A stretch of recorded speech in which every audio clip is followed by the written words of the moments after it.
Kurri Kurri smelter site and buffer zone covers around 2,000 hectares. Hydro is proposing to have areas of the site rezoned for business and industrial development, for residential development, and for large-scale conservation of land with high biodiversity value. To enable the redevelopment, Hydro plans to demolish the smelter and make the site suitable for the proposed redevelopment. As the first step, Hydro has undertaken extensive environmental investigations to identify any impacts from the activities of the smelter or other historical impacts. This assessment has shown that the vast majority of the land and waterways are in great shape, and the condition of the surrounding waterways within the buffer zone are consistent with the conditions across the region.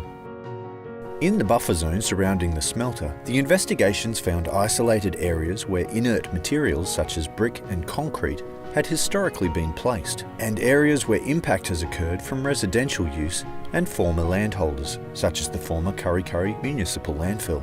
Plans to clean up these areas have been developed, and some of this work has been completed.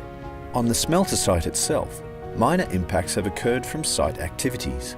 These include some contaminated sediments in sediment ponds and some impacts to soil around site facilities. Historically acceptable waste management practices led to the stockpiling of smelter wastes on the smelter site.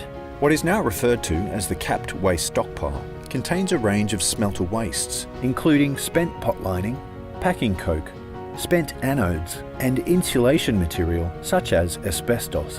In 1995, with development approval, the stockpile was capped with clay to prevent rainfall from entering it.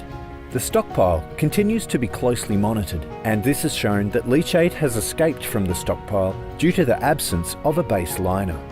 Whilst this has not impacted on the surface water bodies, this situation is not acceptable to Hydro. Since 1995, spent pot lining material has been stored separately in sheds with the intent of finding a recycling or reuse outlet, and Hydro have recycled some spent pot lining and are currently assessing several new recycling options. The demolition of the smelter will also generate a large amount of material. Much of this will be able to be reused or recycled, but some will not and will need to be disposed of. All of these waste materials need to be dealt with to make sure the site is suitable for the proposed redevelopment. Working closely with environmental specialists, Hydro has gone through a process of identifying various options for dealing with this waste material and has assessed each potential option against a range of criteria. The criteria are: it must be achievable in a reasonable time frame. It needs to consider the ongoing legacy for the site. It must be relatively low risk. It must meet with Hydro's corporate social responsibility values. It must provide an acceptable environmental outcome. It must be economically viable. It must be permissible by government regulations. Taking all of these criteria into account, the option put forward by Hydro as the waste management option for all waste on site is to build a highly engineered containment cell on site. Our proposed option is to bring all of the waste material from each area for placement in the containment cell. The containment cell design is still being researched as we are looking for the best available technology. Basically, the design of the cell would be like this. Layers of clay, high-density plastic, sand and rock are placed with filter fabric in between to form a barrier that stops water from entering the cell. A slight slope on the top of the cell allows rainfall to drain off the top of the cell, and vegetation on the cell also draws moisture away. Layers along the bottom of the cell are designed to manage any moisture present in the cell when the material is deposited. This consists of a gravel drainage layer that allows moisture to collect and flow towards a low point where it can be pumped out. A sand layer below that is designed as a leak detection layer. If liquid was to collect there, it would signify that the plastic sheeting above was leaking, without any risk of escape, as this would also collect at a separated low point for collection and treatment. Below each of these layers, specifically designed and tested plastic sheeting stops liquid from escaping, and filter fabric between each layer protects the plastic and keeps the layers separated. Below these layers is a designed compacted clay liner, which provides a further safeguard.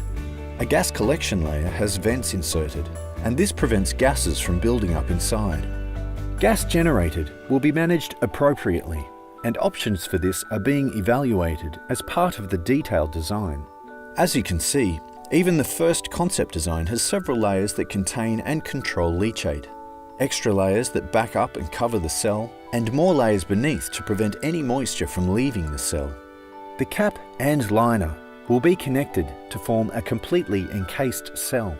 The whole containment cell is planned to be constructed in an area where the ground is made of clay. This means that below the cell itself is around 3 to 4 meters of clay, with solid rock below that. Containment cells are used around the world, and there are many in Australia. We believe that this concept design is a very secure one. However, we are looking at world's best practice and for ways to make this cell even more secure. Once completed, the cell will be monitored and managed under a long-term management plan and continue to be regulated. Hydro are committed to ensuring the future performance of the cell. Importantly, the remediation project enables the rest of the development of the site to go ahead. This will create a prosperous future for the local area, with more housing, businesses and jobs, and allow for the conservation of a large area of land. Thank you for taking the time to learn more about the project. Hydro welcomes all feedback on these proposed plans. Please take a look at the other videos, fact sheets, website and other information, and provide feedback or ask questions through these channels.